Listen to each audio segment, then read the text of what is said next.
Thank you, everybody, for hanging in today. It's great. The crowd's held, and we have the opportunity to have a conversation now. We're going to see how this is going to go. I asked Michael, said, how do you want this to run? And he said, we're going to wing this and see how this works, because we have, some of our technology minds here, some of our scientists, and a number of local officials. And I think many of us know that, the rubber hits the road. A lot of the innovation, happens at that local level. And so everybody has been introduced, I think, today, except for me. I'm Dwayne DeFries. I'm the Executive Director of the Indian River Lagoon National Estuary Program. And I'm going to moderate, and we're going to give you all time to ask questions as well. But I want to share a quick story, and those few of you from Brevard may have heard this, but the conversations today very much have revolved around kind of a vision for the future. And this idea of vision, I just want to share a story. I had the opportunity to work with a gentleman who was a leader at Disney, Dick Nunes, chairman of the board of Walt Disney Company. Dick also used to be very, very active, and still is, in water issues in Florida. And he used to pound in my brain many, many years ago, and it stuck, about the blue sky vision. And for Dick Nunes, the blue sky vision for Florida was to be the first clean water state in America. And he thought about that in a very clear and, strategic way. He said, we just need to have every one of our surface water bodies meeting their intended use. And so as I listened this morning to, first where we are in technology and wastewater, the opportunities and challenges, then the problems, the concerns, the issues, including the arising, emerging issues of contaminants of concern. And then this afternoon, I was thinking it was going to be looking into the future, but it really is looking into the now, isn't it? You guys are on the edge of a transformative technology change. And a lot of it is, how do you penetrate kind of the market? And so the conversation I'd like to have, and I'll start with a question, we'll see where it goes, is to actually think about from each of your perspectives. So you came as a scientist or somebody with technology, or a company or a government leader, local government leader.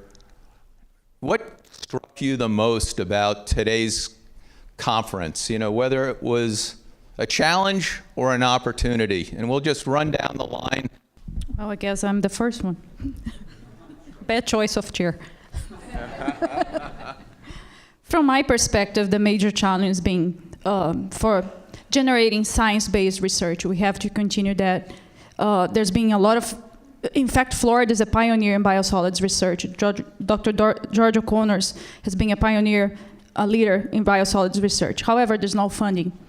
And it's not fun to do field research with biosolids. So I think we need to have science to back up some of the claims. We need to evaluate where it doesn't work, where it works. Even with the new technology, there will be new materials that will be generated. We are working with biochar. Biochar has its place in Florida. So I think we need, from the research perspective, we need to continue to do field research. Sometimes in the lab is a good initial approach, but things in the reality, in the field conditions, well-monitored field studies are essential as we move forward with whatever new technology comes up. We need to have an independent science-based study. So it's odd being here with a bunch of experts who know a lot about biosolids. I came here today because I know next to nothing about biosolids, but it is an issue in our community. And just thinking about it, you think about things that you'll need to do the next step. So clearly there's a lot of technology out there, so that's a good thing. With somebody from the DEP, we realized that one of the burdens that we're going to have is permitting burdens, because a lot of times FDEP doesn't, or we at least in Indian River County perceive that FDEP doesn't like new and untried things, just like the technology guys told us that our utilities don't like to try new and untested things. So we have those issues. And then the last thing I'll just mention is now we're going to have to bring our citizens into the discussion too, because regardless of what the technology is and what the opportunities are, if the citizens don't want to come and take the walk with us, we're really, as elected officials, aren't going to go too far. I guess a couple things, and I agree totally with Maria that if we're going to be making decisions, they need to be made with the best knowledge that we possibly have, and get away from the emotion. And emotion is important because it does show that people have concern, but on the other hand, it can be misplaced in many respects. One other message, I had, if I could add today, is I read an editorial about a week or so ago. And they were complaining about the Springs program. That there was a bunch of money that the state put together, the Springs Initiative, and it was done 3 years ago. And the complaint was things haven't changed in 3 years. Well, they're not going to change that fast. These problems, took decades to create, and it's going to take some time to come back. And I just, you got to hold out the hope, but don't expect, immediate return to things that look like when Columbus came. Great. I'm going to stand up kind of in the back here. So I'll be getting on a plane here in a couple hours, and kind of my takeaway is these guys are going to figure this out. This group both gets it, the problem, and is working amazingly collaboratively together.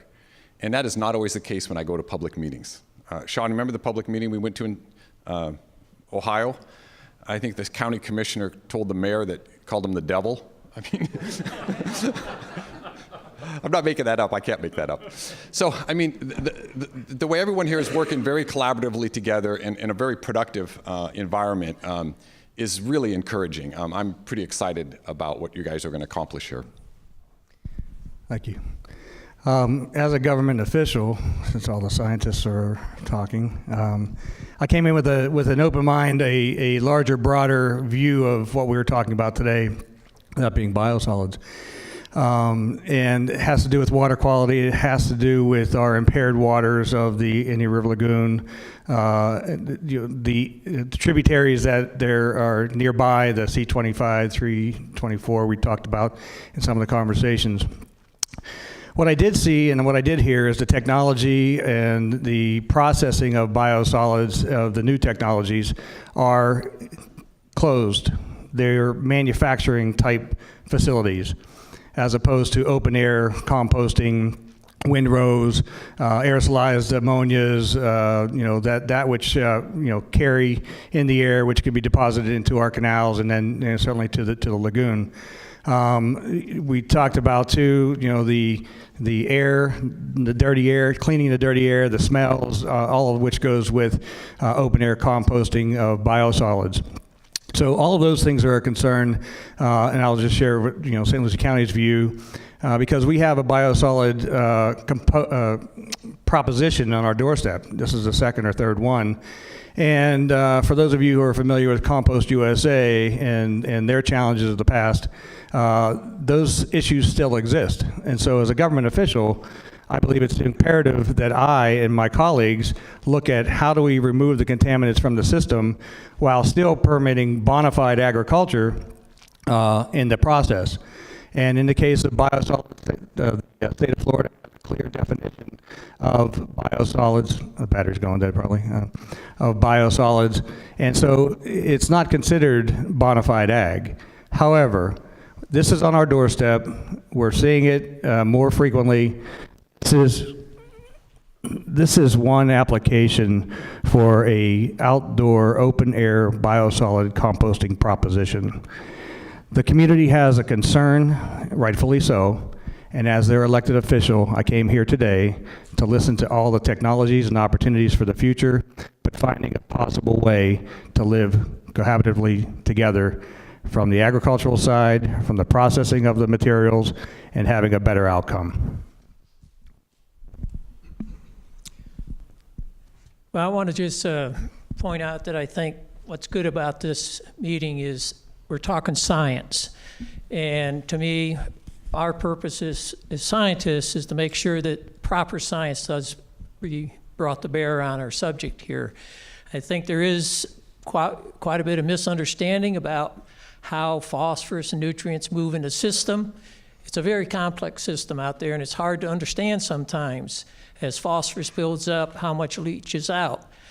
basically the basic thing that happens with phosphorus as you build soil phosphorus, proportionally you're increasing the discharge of phosphorus.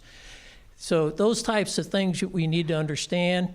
And so I will continue to try to make sure we get science into it. And I think a point made earlier, let's keep some of the emotions out of it.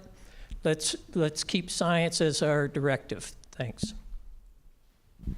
And I think the collaborative aspect of what needs to be accomplished is absolutely critical going forward, because, we didn't talk much about economies here, but there are so many other economic impacts of not doing something, including the human health costs. During that summer of 2016 with the blue-green algae bloom, Martin Memorial Hospital saw a considerable uptick in admissions. And that's not being figured into anybody's economic costs, but it's a very real cost. And so it always strikes me as peculiar that nobody seems to mind spending millions of dollars of state funds on Bob's barricades, because we know they help keep us safe. But when it comes to very basic protections for the environment, there isn't anywhere near the same kind of mindset for spending money. And I think, this kind of collaborative effort gets the bigger picture in view, and we have a better chance of solving the problem. Peter OBrien, Indian River County Commission, and would like to say that when this symposium first came on our agenda, Commissioner Slaughter stepped up and volunteered to attend and kind of spearhead the county's effort on biosolids. So as chairman of the board, I immediately leaped into action and named him the chairman of our poop committee. So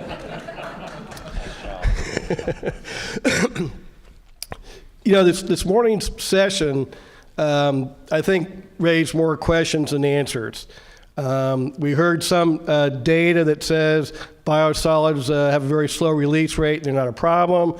We heard that there's 300,000 tons of biosolids being deposited here. We heard septic tanks aren't a problem. We heard ag isn't a problem.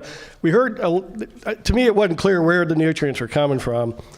But the one thing I believe is about 5 years ago, I think the lagoon reached a tipping point where the amount of nutrients coming in overwhelmed the lagoon's capacity to absorb and maintain things. And so we hit that tipping point and crashed. So I believe any nutrient we can prevent from getting in the lagoon is a good thing to do. The technology presentation here is very exciting, but I have a little bit of a cautious attitude. We had a technology company come into our county, Ineos, and they had a process. It was a gasification process, and they were going to take all of our waste, burn it, and then take the gas and put it through a fermenter with their bacteria that would absorb the gas and as a byproduct make ethanol. And they had a little still up in Arkansas where they could do this on a small scale. But when they tried to go from a couple hundred gallons of ethanol a day up to 8 million, they crashed. And the problem was their feedstock became, the volume of it was they couldn't get the consistency they needed and a lot of things like that.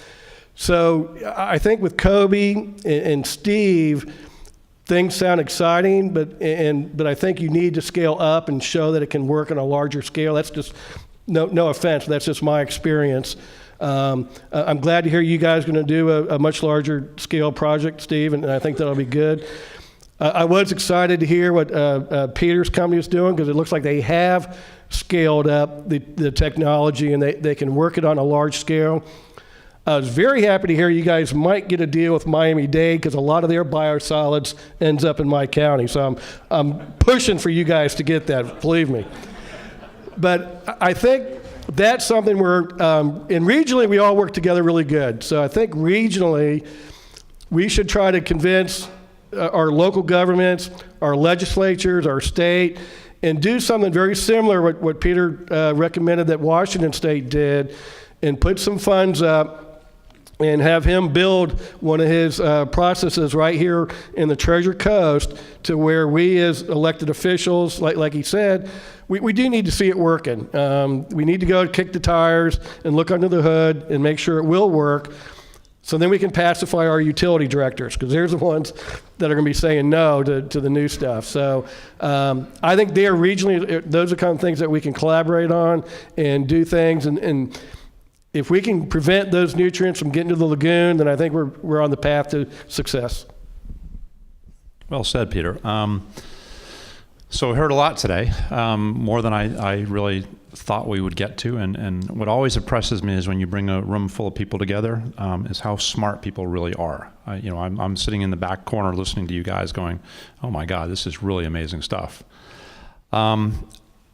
Thank you, Regional Planning Council. And I know it's a little self-serving because we sit on it, but Who's the chairman right now? where is he? Where is Reese? Oh, that's right. Reese is in the back. Reese, our chairman back there.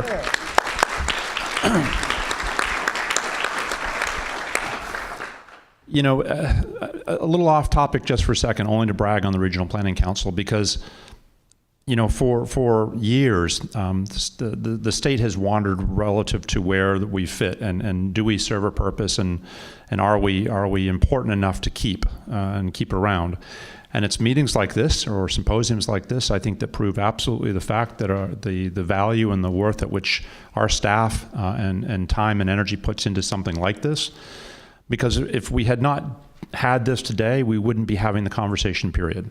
We would have talked individually about it, but we would not have heard from some amazing people that are here today with us. And it would not have provoked the thought that I'm certainly thinking about, and I think what Peter just said. I think the idea to take away from today is the region, the Treasure Coast region, should certainly put forth an effort with the legislature to do exactly what Peter just said. I think it's a fascinating, process. There's 3 really interesting strategies on how you do what you do. I mean, I'd like to see all 3 of them tested, and I'd like to see all 3 of them happening somewhere in the region to see, do they work? I mean, clearly they work from your explanations, but on a mass scale, on a larger scale. And where can we take this? And can we be the test bed, if you will, for the state and certainly for the Southeast? So. I thank you all very much for being here. Well surpassed what I expected from today. Again, thank you to the Regional Planning Council for pulling this together. Michael, for all your leadership to do this kind of stuff. I already said the staff, but you're retiring, you're going away.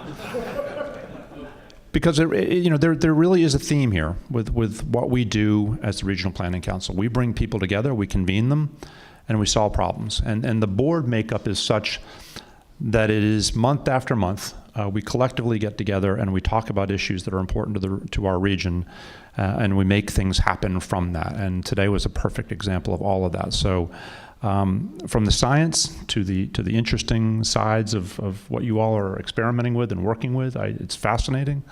We do need to be, I think, science-driven. I think we need to be very factual about what we do, especially when we bring in the public. We need to be able to say to them with a straight face that science backs up what we're claiming.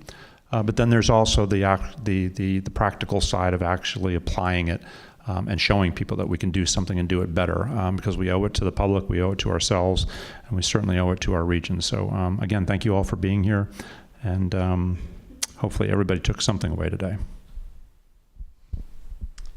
I guess one of the things I would like to say is to support your utilities. As a regulator, we deal with them all the time, and they are trying to do the best they can do.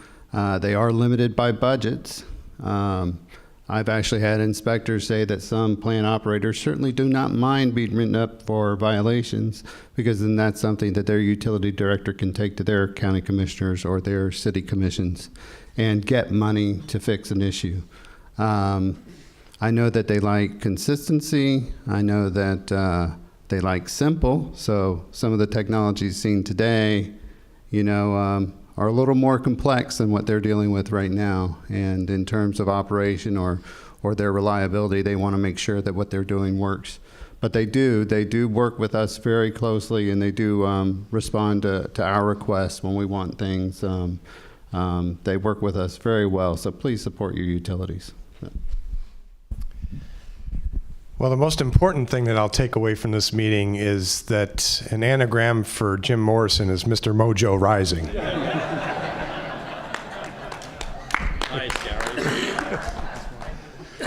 But in all seriousness, I think the thing that I heard from Todd, and I don't think he's around anymore.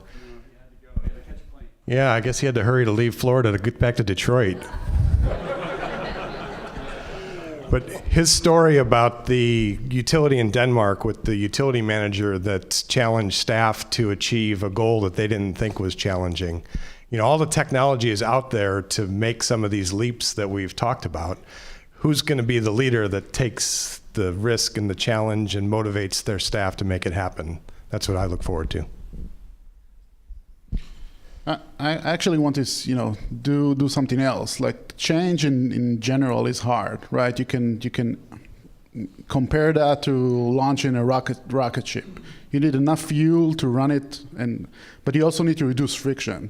So for us as an engineer and scientist, it's all about reducing that friction and getting the technology to a place that it can demonstrate an effective treatment. I think the fuel right now is there because we see the problems with treating biosolids, and we need to change that. So it was good to see that turn out today.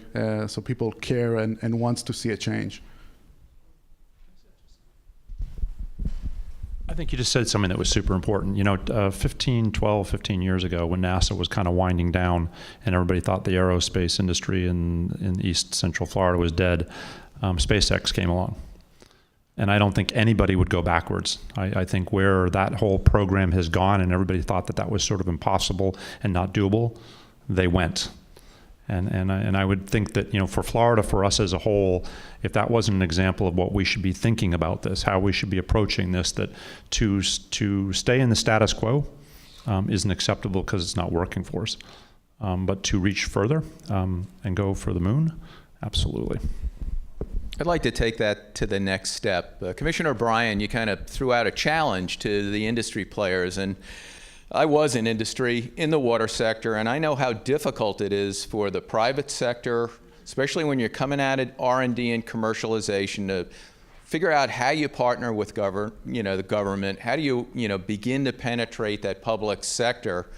And there are challenges on both sides. So I'm going to start with you, Kobe, since you talked about reducing friction. So Commissioner O'Brien said, we need to see you guys in industry show us the scale. And to be honest, the commissioners we have at the table representing 3 counties, they have taken some risk. I think every single one of your counties have tried an innovative technology or looked at innovative technologies. I know I've been at them in Indian River County, and so these are more risk-taking kinds of communities, but they are limited, in what they can do. And so let's have that conversation for a minute. So I'd like to hear what industry would like to see from the public sector, but also if there's other recommendations to industry to make them, give them an easier road into communicating to a county commission or a city council. What might that recommendation be in the broad sense? So talk about friction. Let's get down to the nitty-gritty. And what would you like to see the public sector kind of do in its relationship with industry when we talk about these issues? So as you mentioned, like everybody wants to be second, right? Everybody wants that somebody else will run the plant first and see that going, and then they will buy the second plant. If that model, that is the existing model, will never move forward. We need to create, and Peter mentioned that before, some kind of a program grant that you can evaluate technology and see what makes sense on the marketplace and see how far you can take it. So that's something that will have to happen if we want to have new technology out. Yeah, I like that statement. Everybody wants to be first to be second. Yes, yeah. So 2 comments I want to make. One is scale up. Just about every company that failed tried to scale up too fast, as you indicated just a moment ago. So if you're looking at new technology, look at that scaling factor of going from bench scale to pilot scale to maybe there's an intermediate scale before you get to full commercialization. That can't be overestimated. And I would also encourage you to look to other utilities that have been more willing to take risk and more advanced, even if it's outside of the state. So utilities like Clean Water Services in suburban Portland, or Hampton Road Sanitation District in Newport News, Virginia, DC Water, even the Metropolitan Water Reclamation District of Chicago is being a lot more innovative these days. Look outside of Florida at the other utilities that are doing this, and maybe you can find some ways to collaborate or share information or share risk, something like that.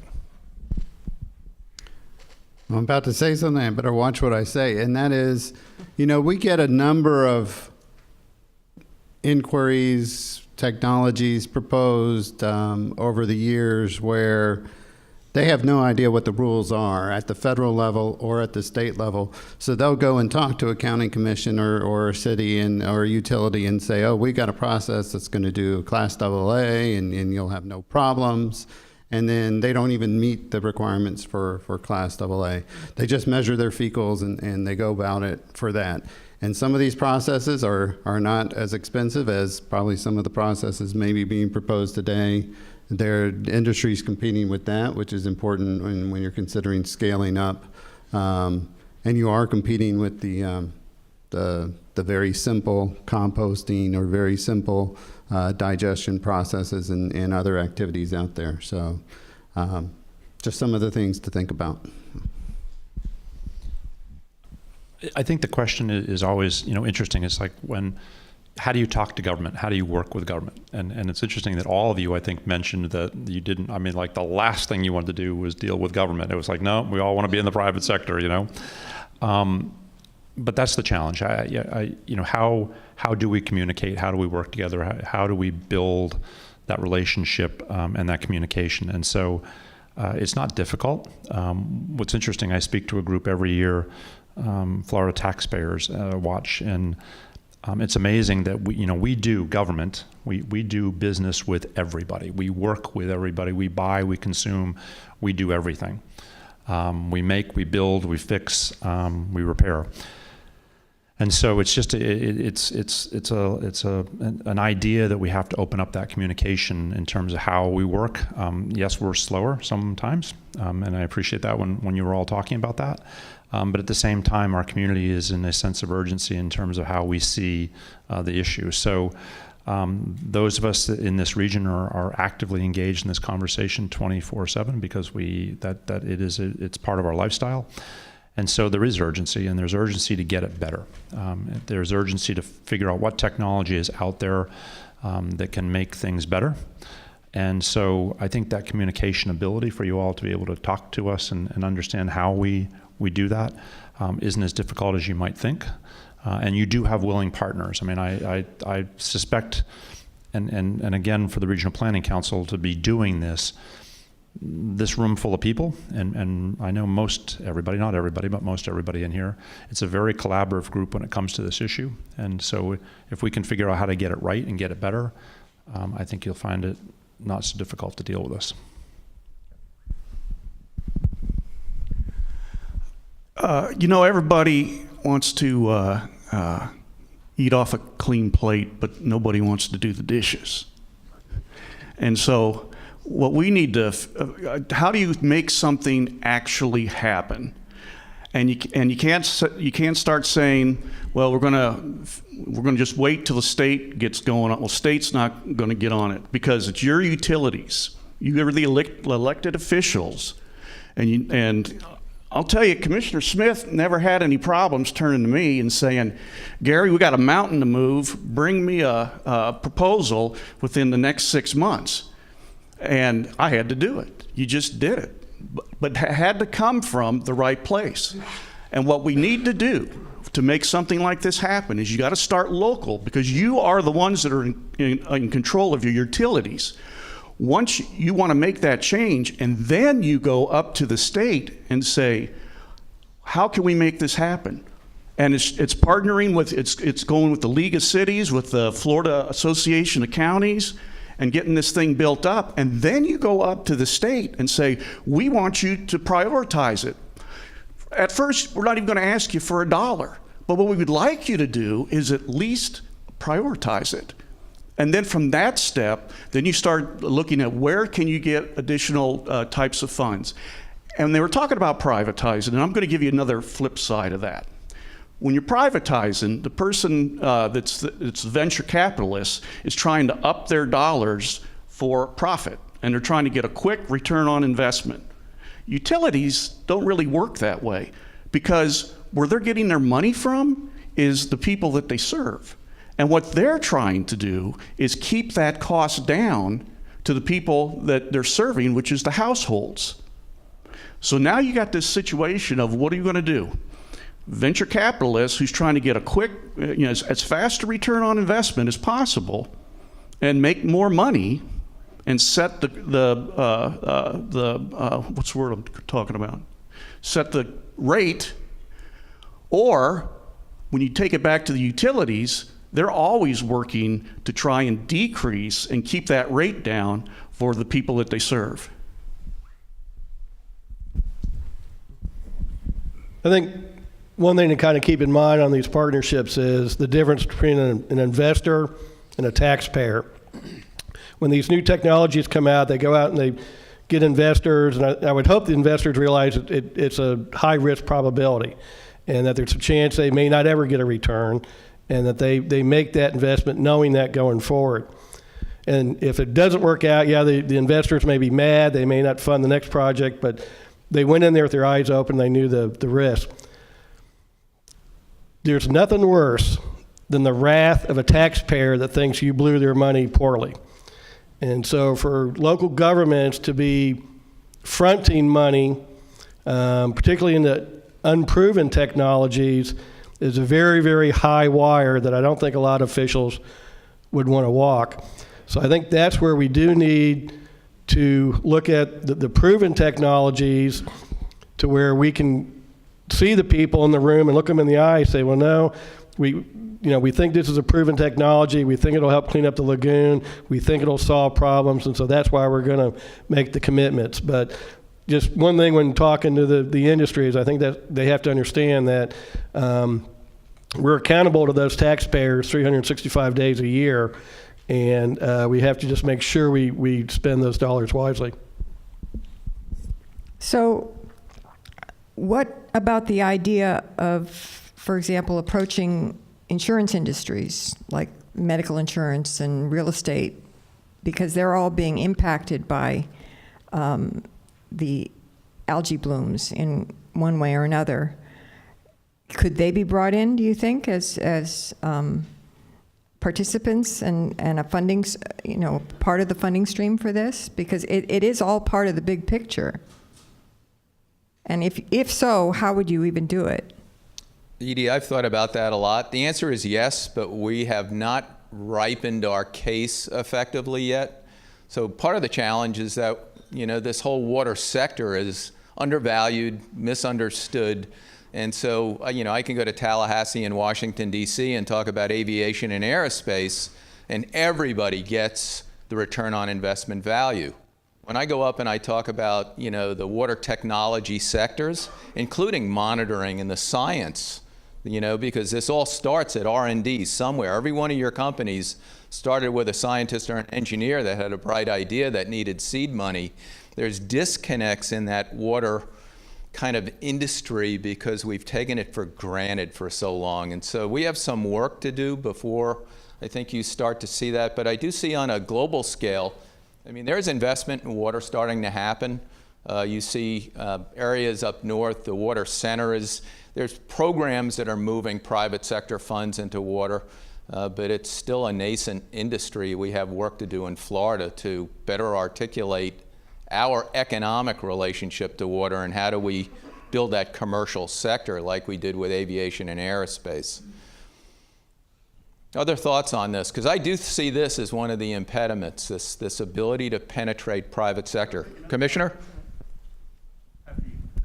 It'll help too if people understand a lot about what they're dealing with, because basically from the people who know something about biosolids to the technology people, they're basically going through elected officials. And elected officials then have to get to citizens. Well, I'm with the gentleman who talked about chemistry before. I mean, I was at the bottom of my chemistry class. So, and I'm supposed to take all of this, and keep in mind also that our chart of accounts, our organizational chart, has 50 different boxes on it. Each different box is a different business. Biosolids would be 1/10 of one of those boxes. And I have to take votes on about 20 of those different boxes a week. So understand that as soon as I leave here, I've got 49 other boxes asking for my time. And the information I get from you guys, I'm not understanding it all. I mean, I understand that some of those things were like chemical things with things off of one of those, that big chart. But I've got to take all of this information and translate it into something my citizens can understand. And I'm here with scientists who want to be rational and objective about this, dealing with voters who are really emotional. So those are just some of the dynamics that we've all got to understand, and the tech people who are working with very smart people who know what chemistry is and are working in one or two businesses. To understand what the failed humans you're dealing with as elected officials, and then having to go out to a community to convince them about something that they don't even realize is a problem. So, a couple of things. Last year, I remember I picked up a copy of the Tampa Bay Business Journal, and on the cover was seagrass, and there was a great article in there about the value of Tampa Bay. One of the statistics that I remember that they mentioned there is that 1 in every 6 jobs in the Tampa Bay watershed depends upon a clean Tampa Bay. Not just that Tampa Bay is there, but a clean Tampa Bay. So there's a lot of benefit, and I think there's a lot of people in the business community that understand that. One thing I'd like to bring up is that every summer the Chamber of Commerce puts on what they call an environmental permitting school. It's partially an excuse to get together at Marco Island in the middle of summer. But every year, there's a session on the P3 program, which is the Public-Private Partnership Program. There are people in Tallahassee that I think could be approached and discuss this potential issue of again, a public-private partnership. So I want to mention a possible landmine that's sitting out in front of you. And that is that everyone gets excited. They pilot some new technology, it catches on fire and burns to the ground.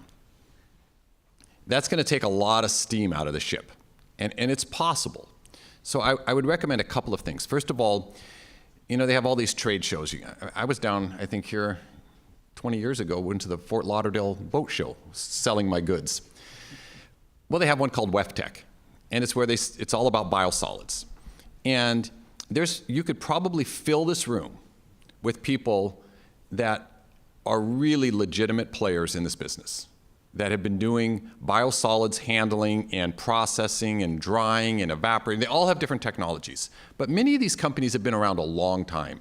They're very established, they're very technical, and they will guarantee their product. And there's new technologies that they're developing, and people like myself that are developing. So a couple of things.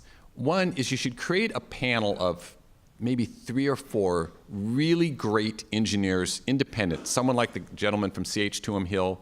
You need a group that would sit at one table, and no matter what technology you want to use, it's got to pass that table, okay? Don't go out and buy some technology that those 4 or 5 scientists and engineers and mechanical engineers and thermodynamics, if it can't pass those guys, don't go there. And then the second part is the company that you're getting it from, a couple of guys working in their garage, or is it really something that's been around, that's got the backing, the engineering horsepower to actually get the job done, okay? And I think if you do that, you're going to have a lot of success and very little failure. I think when you look at technology, you have on one extreme end, you have inventions that are years away from getting to the finish line, but super exciting, okay? Super exciting inventions that people are working on. And at the other end, you have a clarifier that we already have that's been around for 100 years. And I think we have to find something in between, and I think you have to look at what success looks like. If we pilot this thing and it's successful, are we out 1 year or 2 years? You know, and what does failure look like? What would this thing, what would failure have to be before we're done?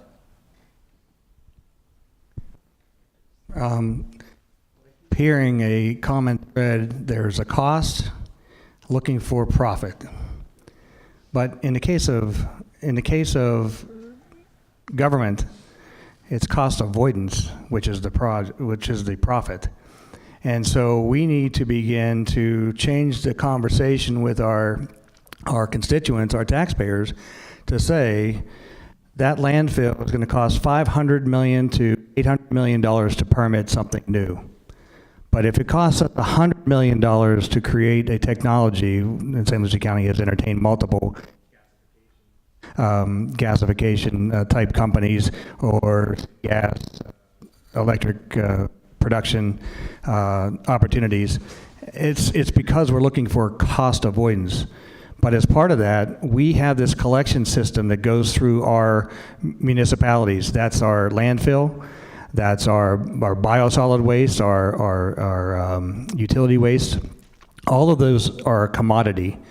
So if those could be monetized to the point where it is cost neutral, or even slightly less than neutral, it's the cost avoidance that we have to have that conversation with our taxpayers to understand. That becomes the benefit, and again, the economics of our waterways, our real estate, all of those play a part with the contaminants that end up in our waterways. The worst part is what you see. And so what you see is bad, but what you don't see is killing you. I got to catch a plane, so thank you all very much. Thank you.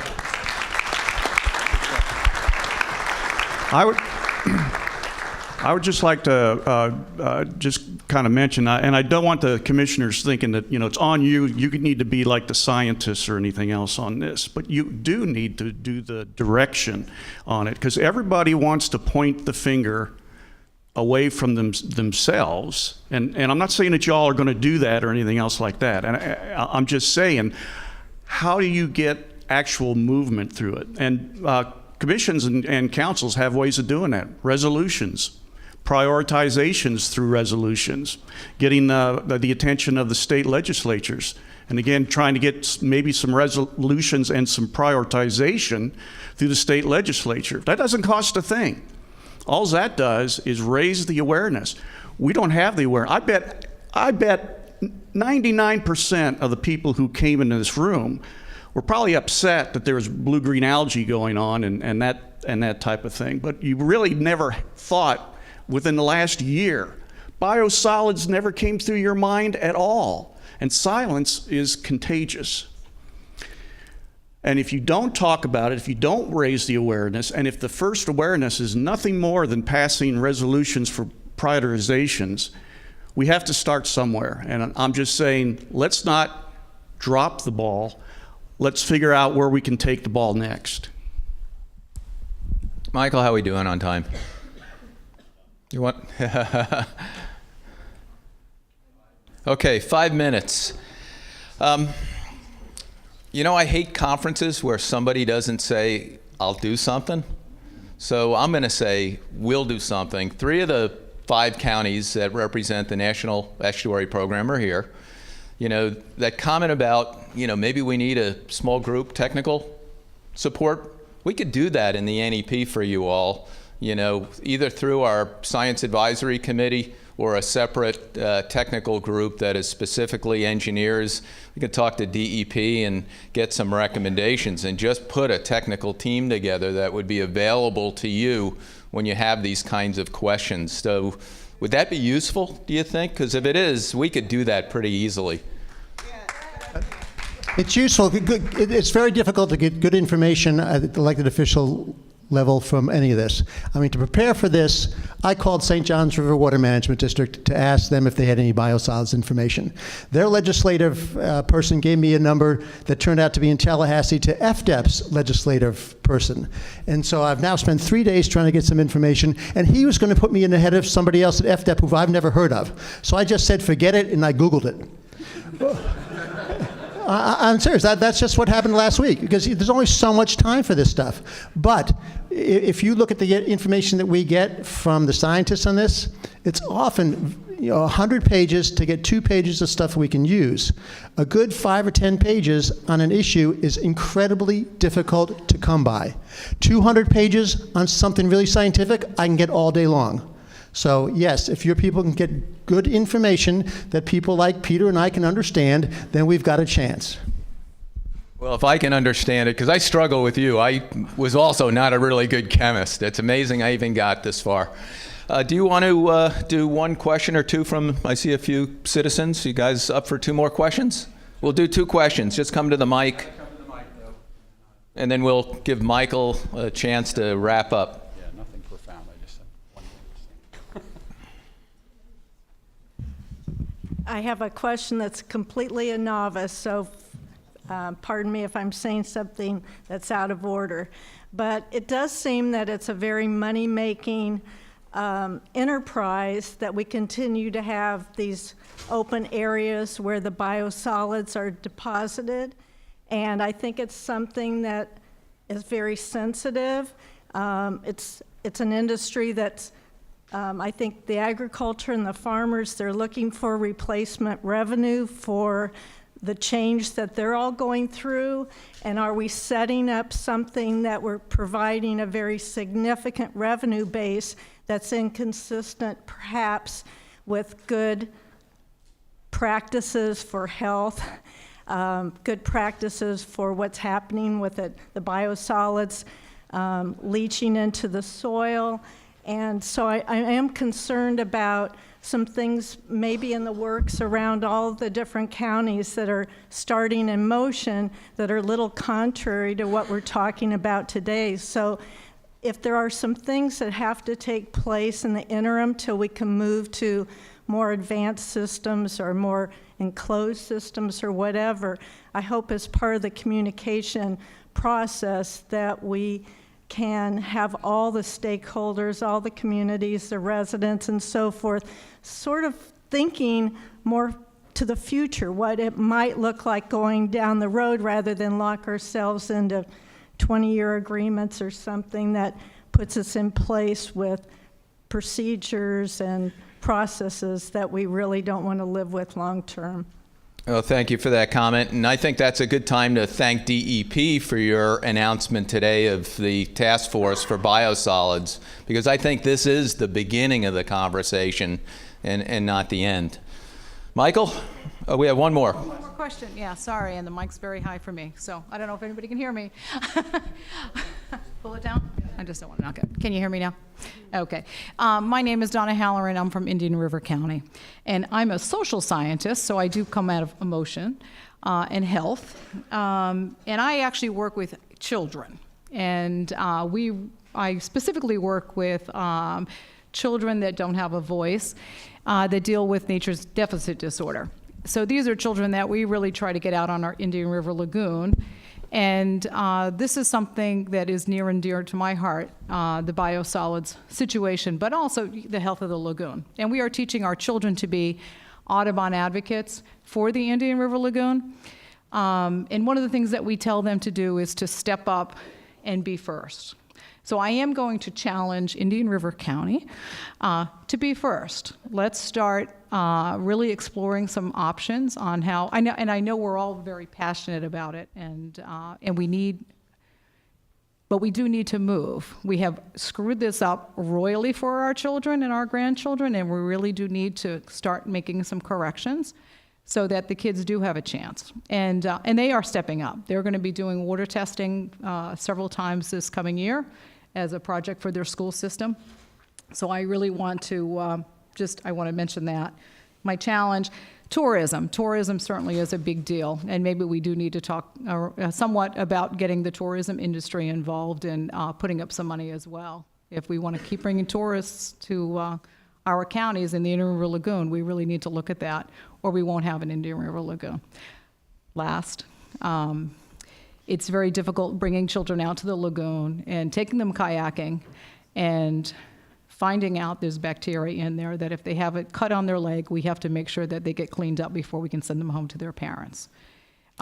It's scary. It's scary for us to take them out there. I want to be responsible with them, for them, and I want to make sure that we don't frighten them because we are trying to get them in the outdoors, but it is a serious issue, and we do need to look at these situations. So, but all in all, I really want to commend you all for being here. This is fantastic, so thank you very much. Thank you.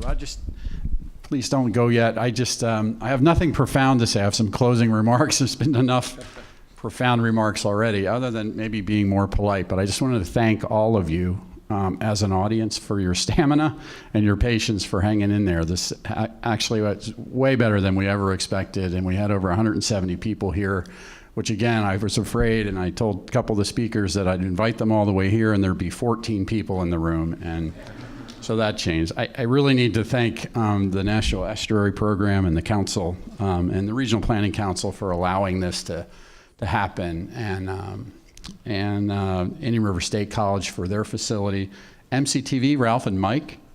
So thanks. I just quickly, hopefully, and Ralph has assured me that in 2 weeks or less, all of this, the audio and the video will be available. If I get permission from all the speakers, I'll have all their PowerPoints available on our website, so I'll get it out to everybody. But yeah, so you don't have to take notes. I saw everybody taking pictures of a screen. Sorry, I didn't announce that sooner. But lastly, I really would like to thank the panelists, the elected officials, the moderators for all their hard work. I guess that's not last. But the staff as well. I forgot again the staff, which this couldn't happen without all of them. So please, they work their tails off. But let's have a big hand for the panelists and the elected officials. Thank you.